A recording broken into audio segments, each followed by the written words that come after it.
ദൈവത്തിൻ്റെ അതിപരിശുദ്ധമായ നാമം വാഴ്ത്തപ്പെടുമാറാകട്ടെ. ഈ അനുഗ്രഹിക്കപ്പെട്ട നല്ല പ്രഭാതത്തിനായി ദൈവത്തെ നന്ദിയോടെ സ്തുതിക്കുന്നു.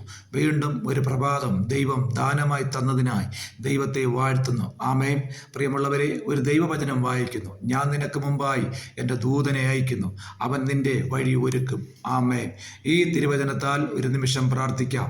പരിശുദ്ധനായ ദൈവമേ, സ്വർഗീയ പിതാവേ, അവിടുത്തെ പുത്രനായ യേശുവിൻ്റെ നാമത്തിൽ പ്രാർത്ഥിക്കുന്നു. ഈ തിരുവചനം വായിക്കുകയും കാണുകയും കേൾക്കുകയും ചെയ്യുന്ന എല്ലാ പ്രിയപ്പെട്ടവരെ, കുടുംബങ്ങളെയും വ്യക്തി ജീവിതങ്ങളെയും അവിടുത്തെ കരങ്ങളിൽ ഏൽപ്പിച്ചു പ്രാർത്ഥിക്കുന്നു. തിരുവചനം വായിച്ച് കേട്ടതുപോലെ ഞങ്ങൾക്ക് മുമ്പായി ദൈവം ദൂതനെ അയക്കുന്നു. ഞങ്ങൾക്ക് വേണ്ടി വഴിയൊരുക്കുന്ന ഒരു കർത്താവിൻ്റെ സ്നേഹത്തിനായി നന്ദിയോടെ ദൈവത്തെ വാഴ്ത്തുന്നു.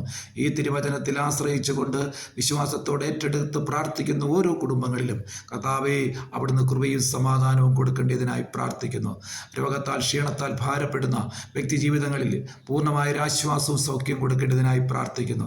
കൃപയിൽ ആശ്രയിച്ചിരിക്കുന്ന ഓരോ കുടുംബങ്ങളിലും ദൈവിക സമാധാനം വ്യാപരിക്കട്ടെ.